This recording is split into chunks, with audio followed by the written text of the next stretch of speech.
Powered by Sports Interaction, Canada Sportsbook.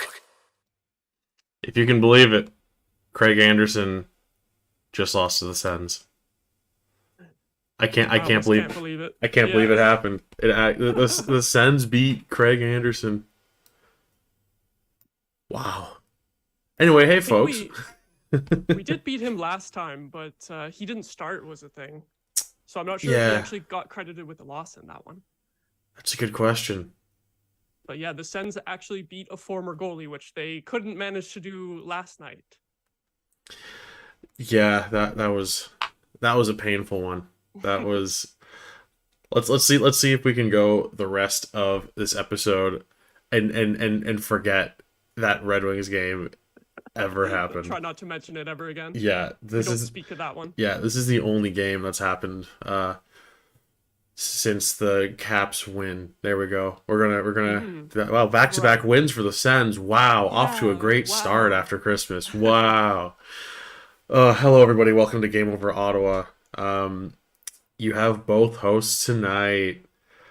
It's a two-host night. I'm just relieved. I'm just relieved at this point, honestly. Yeah. That was just close game tonight, but that was so stressful. I feel like the Sens played pretty well overall, eh? For sure. And like, how fun is it that Sens Sabres games are going to be fun and stressful again? Honestly. Yeah.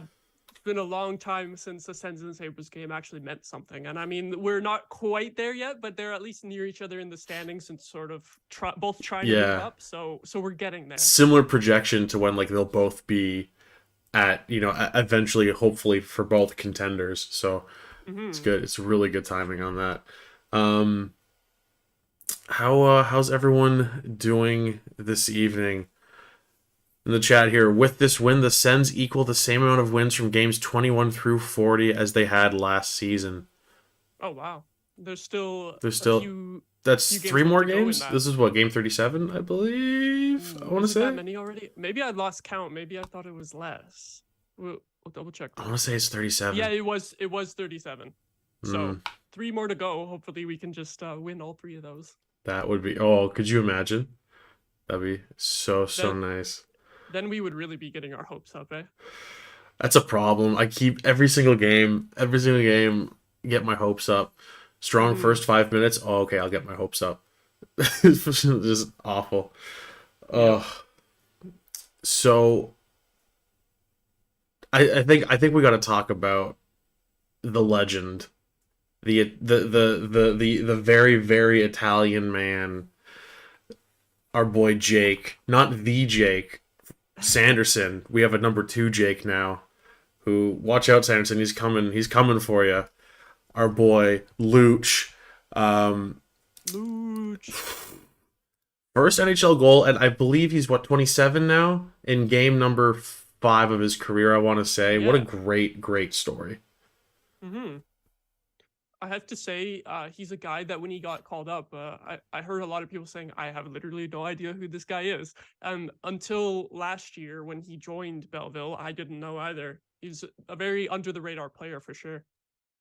Yeah, I feel like every time we talk about him, you gotta throw up some hand gestures. The most Italian name ever. Yeah, and he put up great numbers with Belleville as well. About a point per game through 25-ish games, I believe.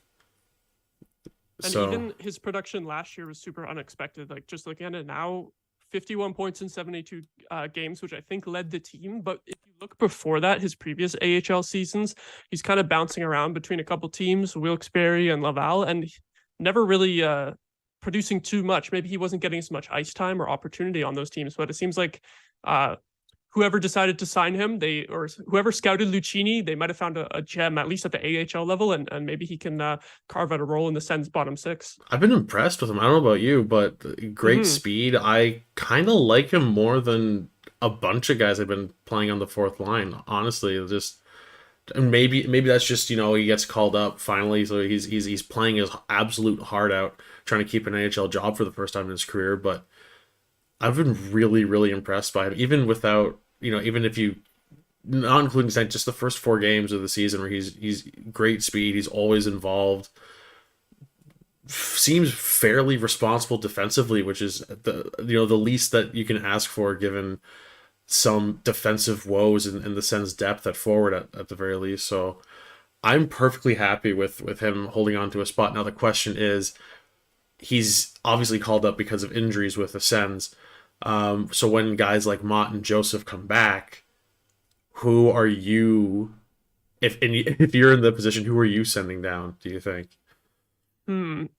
I'm glad you mentioned those two guys because while that's created the opportunity for Lucchini, and like you said, he's kind of refreshing to see in the bottom six, with a bit more speed and skill than the other guys we've been playing there lately. The injuries of those two guys, like Joseph and Mott, are probably the fastest in our bottom six, and Joseph is definitely the most skilled guy. Maybe Mott is even number two, but it's not a super high bar to clear. So yeah, that's a really interesting question in terms of who would you send down? Like, I'm pretty sure everyone in the bottom six is waivers eligible, right? Yeah, I don't think there's any two-way contracts at No this one's point. exempt. Yeah, so I think it depends on how long of a run Lucchini gets in the lineup. Like if Right. Joseph and Mott are still out for like another couple weeks, Lucchini establishes himself even more. I could see him staying in the lineup. Like maybe someone like Gambrell gets waived or something like that. But I don't know. But then I think it would be a tough decision if, say, Joseph or Mott was ready to come back, say, next game. Like that would be a really tough decision because you don't want to place this guy on waivers right after he scored his first goal, and he's been pretty good in all the games so far. So that's going to be a tough decision coming up. Like, is there any way you lean towards? Because I'm not sure really. I don't think there's a right answer. I've kind of liked Gambrell over the last few games, honestly. Yeah, he hasn't been bad. I think Kelly's improved over the last few games at the very least. Like, Hmm. not necessarily scoring a whole bunch, but seemingly more involved at least. Like even tonight's game, Kelly 4 shots and 5 hits. Like I'm happy with that on the fourth line, Yeah, honestly. that's what you want. So I'm kind of leaning towards Kastelik, even though but then he Ooh. got the Oh, you know what? extension, Maybe right? he would he So, go through waivers? He might actually be exempt because he's oh, is pretty he on a young. two-way this year? Yeah, you know what? Uh, I have the cap friendly yeah. open, so I'll find it. So, I'll find it. all right, and while Mod's looking for that, we're gonna do a quick word here from our lovely friends over at Sports Interaction. Think you know what way it's going to go? Make your bet with Sports Interaction. Whether it's hockey, football, or basketball, Sports Interaction has you covered. Bet pregame, live and play, or on one of our many prop bets. Sports Interaction makes it easy to deposit, play, and cash out. Join now and see all sports betting has to offer. Want to bet? Head to sportsinteraction.com/SDPN. That's sportsinteraction.com/SDPN. 19 plus. Please play responsibly. So Kostelic is actually a couple of years older than I thought, but he is on the last year of his ELC, and then it goes into the 2 years, 835,000. So I don't know how that works when you have an extension. Like on an ELC, you Yeah. definitely don't need to go through waivers, but then if you have an extension coming up, I don't know if that affects it. It does have the little waivers exempt icon on cap friendly, so I think they could send him down. The only thing is he's so good at face-offs, so I don't know if they would want to lose that element. Yeah, and it's never a good look sending down someone that you just signed to an extension as well. Mm-hmm. And that's the thing too. Like maybe looking back, maybe that's kind of an odd choice extending a fourth liner for 2 years. Granted, he is young, and there's room to grow, but being like, well, this guy on the fourth line's had a great first 6 games of the season. Let's give him 2 years. It kind of felt like I don't know if I think it was Borowiecki who played like 30 games and signed like a 3-year extension or something like that. I'm pretty sure it was Boro who had a sort of a similar situation with this contract, and I mean that worked out pretty all right, but still kind of an odd it's bad luck if the one guy you have that you can send down isn't on waivers is someone you just extended. Not the best look. So Mm-hmm.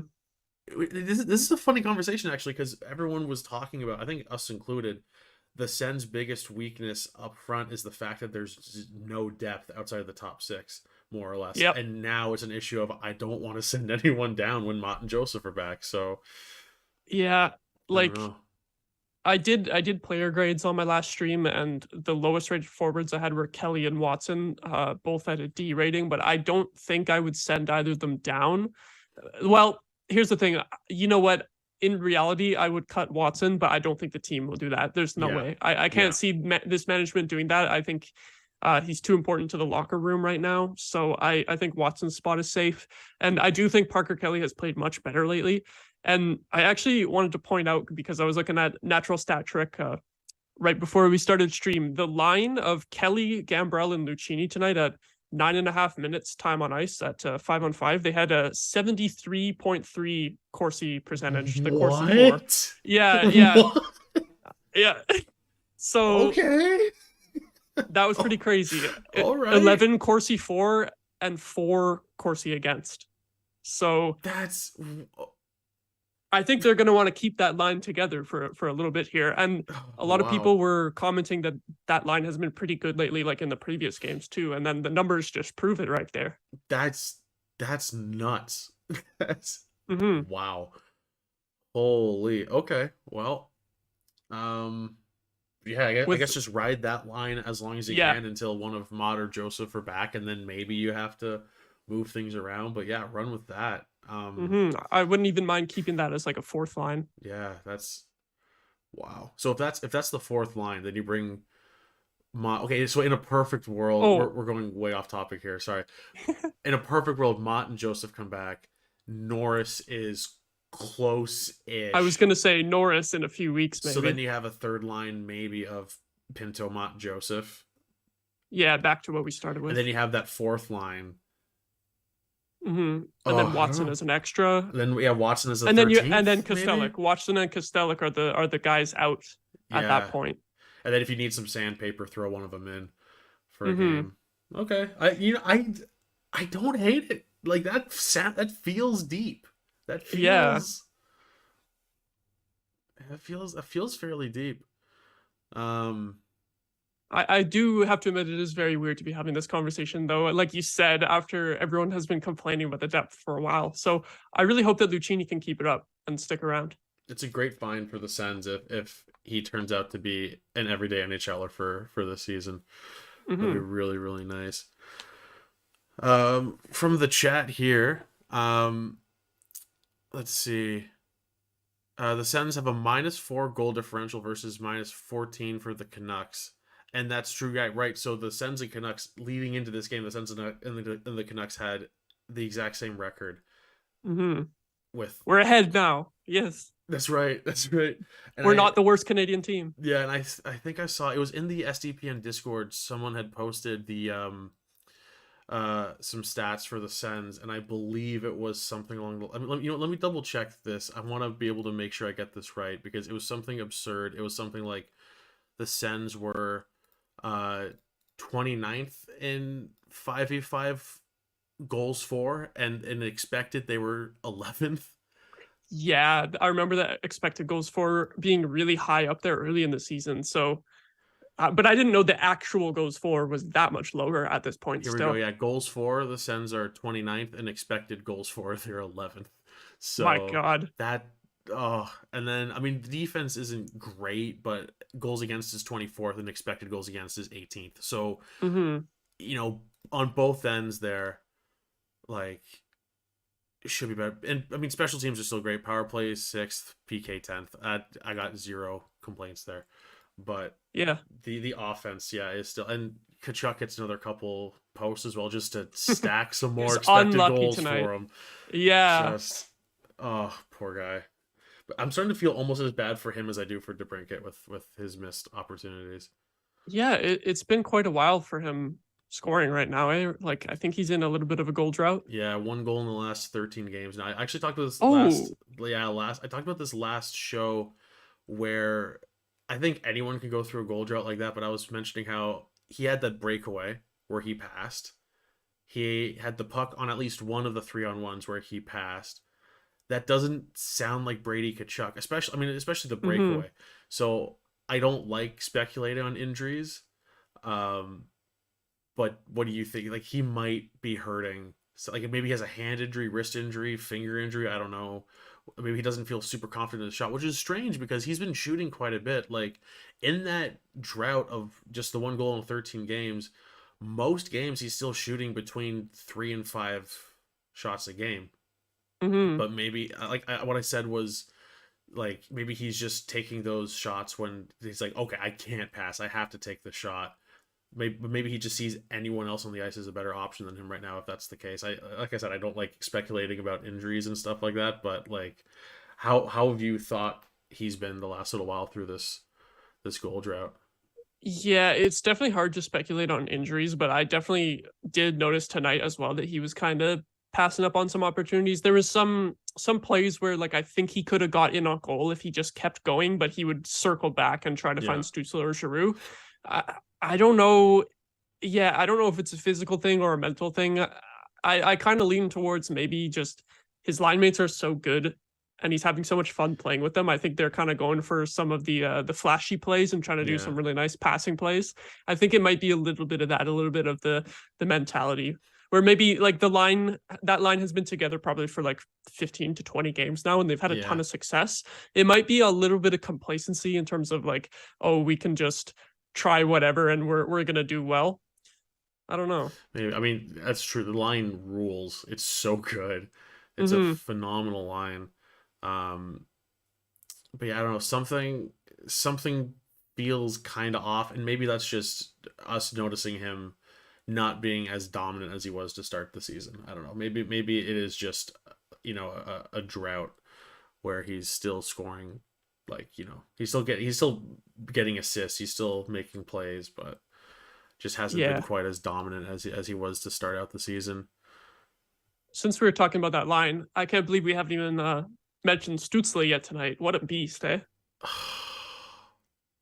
Just the nicest, squarest headed boy in the game. Like just what a Good little dude. German boy. Yeah, he's just God, I mean, we all knew the potential. I don't know if any of us thought he'd be this special 3 seasons in. Honestly, Like, I wouldn't have expected it this soon. Especially if you remember at the beginning of last season, I think he went 15 games or something before he scored his first goal. And it's not like he was necessarily playing yeah, bad during that. He was pretty snake bitten, but uh like he had some struggles last year and we have not yeah. seen much of that at all this year where even if he's not playing the best, he's still putting up points. Yeah, it was a really slow start, but then he was on fire that second half of last year, and he's just continue. I would love to know. He was about a point per game second half of last year, so you put that together, close to a full season of about a point per game play for him at this point. Like, Hmm. it's just I got very very few complaints about him, like if any. Like I saw I think it was Beata on Twitter who was like quote tweeting an old tweet of hers where she said uh Stutzla for Selkie, I'm not joking, and then retweeted it. Worth thinking about at some point, little Yeah, campaign maybe, I don't know. Hamza actually just said in the chat, "Future Selkie winner?" Question Yeah, mark. Like, I I don't know. Like, I don't know if I would go there yet, but I did want to bring up how he's been actually really good in terms of a two-way center. Like, and he is playing so many minutes. He played 21 minutes and 21 seconds tonight. Like, as a wow. forward, that's a lot. And just totally shouldering the load without Norris is just ridiculous. And the main thing I wanted to bring up with him tonight was his usage on the penalty kill lately. I love that Oh, because a lot of the time, he looks so good. yeah, a He lot of looks the so time good. it's just your bottom six guys out there on the penalty kill, Yeah. but being able to have a top guy just committed to offense and defense like that and being able to excel in all situations, including the penalty kill, that's just awesome. And you It's wouldn't yeah. expect it from a 21-year-old center. I honestly, like, I feel like anyone who is drafted in the top three entirely based on offensive tools, like you would never expect that guy to be playing on the PK. So when he is and doing it so well, like it's the word is silly, I think. The fact that it works. Like I can't Yeah. believe that actually works. Um which It's is like, great yeah, because the PK could. I mean, the PK's been solid overall, but I don't know if, especially with both with Mott and Joseph out, like they've kind of been scrambling to find replacements. hmm So I don't know if he yeah, just stays there when they're back. This is this it might this be this this because I think he's episode. really good on the penalty kill. I like that. Similarly to Joseph, he brings that speed element of Yeah, being able to create turnovers. Like he almost had a breakaway on the 5-on-3. that's true. Yeah. Okay, so speaking of penalties, I wanted to ask you what you thought of those three penalties the Sens took, because I know I saw a few people on Twitter saying that some of them were maybe questionable, like the ref should have let something go. What do you think overall? Hmm. Because it was what, two So trips and a hook, I think. If I'm looking, because I believe it was the yeah, three. Yeah, yeah. So the Nick Holden trip, if I remember correctly, that was the Sabres forward kind of coming out of the corner to the yeah, front of the net, and I yeah, remember seeing the stick clearly on the skate there. yeah, The and then you had the second one was when Darlene just flew past everyone, right, and got taken yeah. And, down. and Hamonic got called for the hook when honestly Sanderson probably could have Yep, been called for the trip, and that's exactly what I was gonna the say. I Sens got thought that it away would have with been one there. I Sanderson. think, eh? Yeah, yep, for sure. Better to have Sanderson out there, I think, if you had to Especially choose. yeah, on a 5-on-3. Oh my god, Mm-hmm. world of difference. But yeah, that's definitely one where I guess you could have called either guy. I didn't even really see the hook from Hamonic. I just only saw the trip from Sanderson. I thought Yeah, he was going to be the one going to the box. And absolutely. then the Shabbat trip. I think that one was a little fluky, but he did take the guy down Yeah, when yeah, in a battle for the loose puck. So I don't have too much of a problem with that call. yeah. I think if anything, Sabres fans could be a bit a bit angrier about just the Sanderson. Well, first of all, I think that probably should have been a penalty shot. Actually, realistically, Darlene was alone. He was hmm completely alone. That probably should have been a penalty shot. But it's like a bit of a weird timing thing because if he was one step like further away from the defenseman when he got hauled down, I think for sure right, they would have called it a penalty shot. It's just they're so stingy with giving out penalty shots. I don't think they do yeah. it enough. No, I absolutely agree, and I remember like how exciting were penalty shots back, especially before shootouts were a thing. Like if we're hmm going pre-lockout, like pre cap era, I guess. Like just as a little kid, if there was a penalty shot, I'm losing my mind. It is so exciting, and now I think especially with not that I think, you know, I think there should be fewer shootouts in. I just think you play. I just think they should play 3-on-3 until someone wins. But 3-on-3 does definitely hmm does help cut down on the amount of shootouts. And I don't know, like the NHL's probably looking for ways to make the game a little bit more exciting these days. So like, Yeah, why not? just throw out some penalty shots. I don't know. I'd say a single like I mean I guess there's the argument that the penalty happened when Darlene was maybe next to him and it was his momentum that had him fall after passing hmm him, I guess, but like, I think that's their mindset on that call. yeah, I don't I know. don't necessarily agree with it, but like I Yeah. said, I think if there was just a little bit more separation between Darlene and the defenders when he gets interfered with or Yeah. tripped or whatever, then I think they'd be more likely to call it. It's a Yeah. weird like timing thing and like proximity between the players. It's weird. It's a fine line. It feels wrong to be arguing for a penalty shot for Darlene against the Sens, but I feel, Yeah, trying to be as unbiased as possible on something like that. Also, yeah. speaking of Darlene though, I've loved Jake Sanderson all season. The guy's amazing, but every single time Darlene was on the ice, I was just reminded, oh yeah, Sanderson's a rookie. Like it just, Yeah, oh my god, Darlene is something else. he is an absolute beast. He really reminds me of a young Carlson, to be honest. Like the amount that he jumps up into the play. Yeah, just just bulldozing everyone. Like nobody could contain him on the hmm Sens at the Sens blue line. Like just it's. I mean, they have a few guys like that on the Sabres. Just guys who are like, I'm just gonna carry the puck in past all of you. Yeah, Tage Thompson will do that too. Tage Thompson, Alex Tuck had some great looks as well. Yeah. hmm Also a bigger dude than I remember. I saw him skating down the ice and I went, oh my God, Alex Tuck is kind of huge. He's 6'4", I think, and about 220. I looked it up. Hmm. They got some Holy. big guys. Even Dahlin, like I just compared him to Carlson, but he's like 5 inches taller or something. So he has that size element to his game too. Hard to knock off the puck. Yeah, just Sens can't catch a break in this friggin' division. Like it's just terrible. Is it Awful. weird that I'm kind of starting to like the Sabres just because the players they have? Like, I feel like I shouldn't be liking any of the teams in our division, but I'm sure it will go away as soon as they get into like a playoff matchup or something. That I'll just Oh hate yeah. all of them at that point. But like, they have so many talented young players that they're pretty exciting to watch.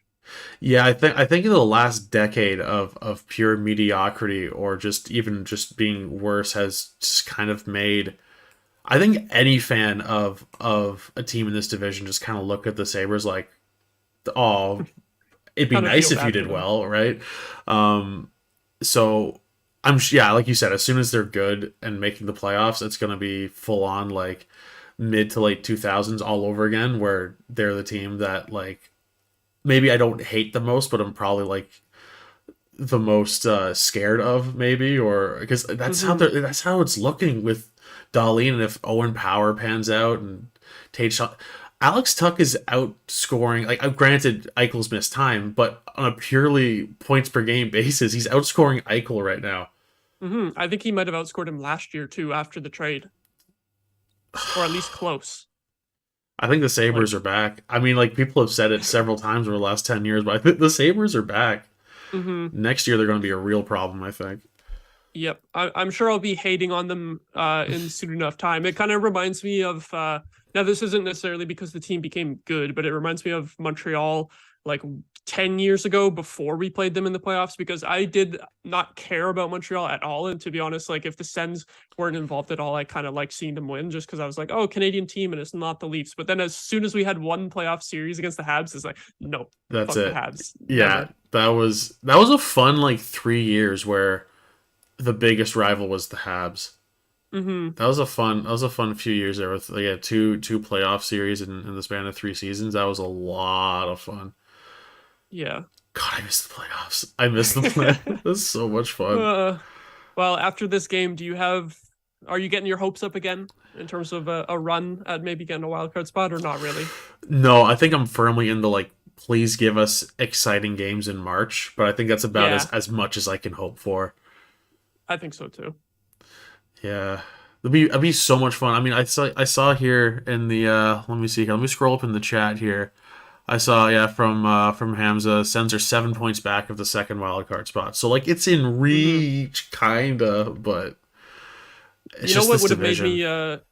me mildly excited is if we did beat Detroit. Like I was looking at the standings, and we Right. won't we won't we won't bring up much about the Detroit game Okay. because we don't want to speak of it. But if we did beat them, we would have been in 10th, still a gap behind like ninth and eighth. But we would have been Right. in 10th, and then it looks like you're close, even though you're still like 6 points back or whatever it is, or 5 points back. It Yeah. would have looked nice to be able to see that in the standings, but uh, maybe eventually we'll get there. Maybe Yeah. eventually we will get close. I'm very much a person who will like. I mean, the points are definitely part of it, but there's something to be said. But regardless of how many points back you are, it's how many spots back you are. It makes you feel so much better. Like, it sounds stupid. I'd rather be 3 spots back and 9 points back than 5 spots back and 7 points back because that's how my brain works. Because I'm an idiot. Hmm. So Yep. it's just, yeah. There's something to be said about just how many teams are between the Sens and where you want them to be. Yep. Now we mentioned those Montreal playoff series. Hmm. Gabby in the chat mentions Pajot's early whistle goal. Do you remember that in Game 6 of that second series when we got eliminated? I'm Because blanking on it. I'm blanking on it. because as soon as I saw that comment, it gave me some PTSD because I was at that game and I was sitting in like that end of the ice. So Right. it was like it was a shot that let me think. I can't remember if the game was 1-0 Habs at that point or if it was 0-0. I think it was 1-0, and I think this would have tied the game like late second or early third period. Right. And it was a shot that squeaked through the goalie and then sitting right behind him with like completely visible, nothing obstructing it at all, except that the ref was just at some shitty angle where he couldn't see it, so he blows the whistle right as Peugeot is tapping it in behind. I And don't. then we lose that game 1-0. I don't remember that goal specifically. I just remember Price getting the benefit of the doubt on so many whistles, all the time, like instant whistles. Yeah. Yep.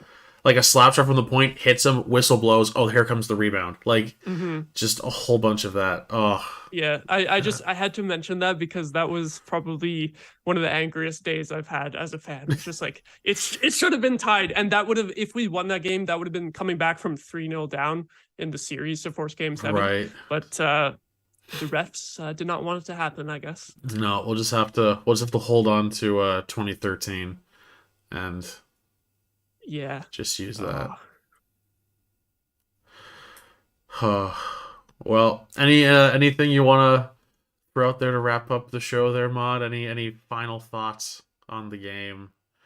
Any words of wisdom that you want to throw, completely unrelated to hockey? Who knows? We can turn this into a completely different type of show in the last few minutes here.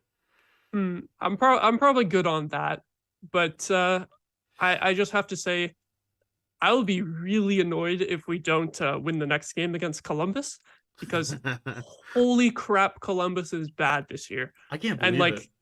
Their whole team is injured. It's Gaudreau and a bunch of AHL players. Like, it's really bad.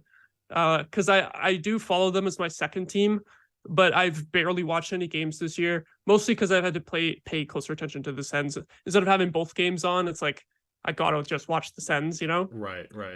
To provide the coverage here. But the few times I've tuned into Columbus, it's just god awful, like absolutely terrible. Yeah. They're getting smoked every night. So How many and games I'll has be Laine played. Oh season? man, not very many 10? because he's chilling in my IR spot on fantasy again because he got COVID this week. Oh, that's so right. He hasn't even played all week. Maybe he'll probably be back for the game against the Sens, I would assume. He's played 20 games, so he's missed almost half of them.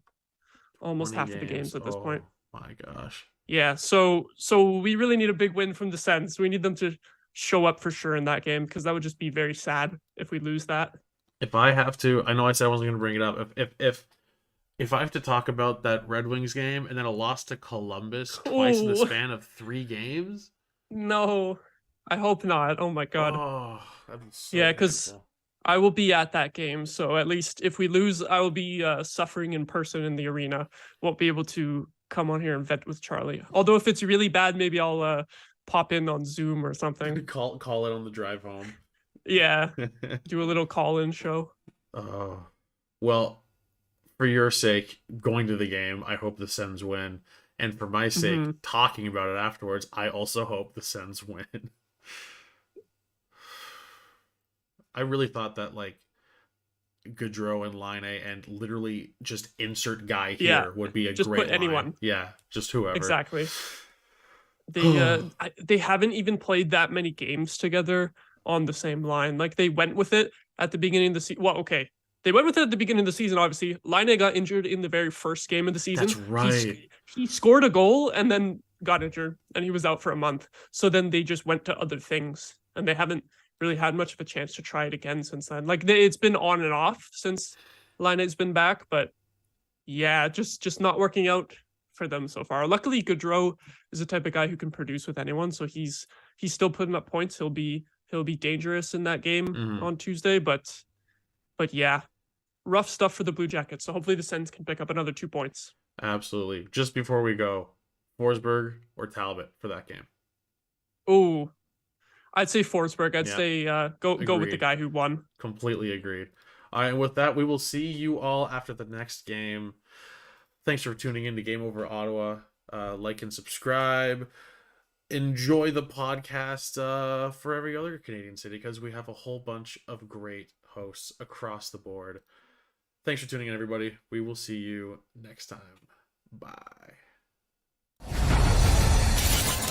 Game over! Powered by Sports Interaction, Canada Sportsbook.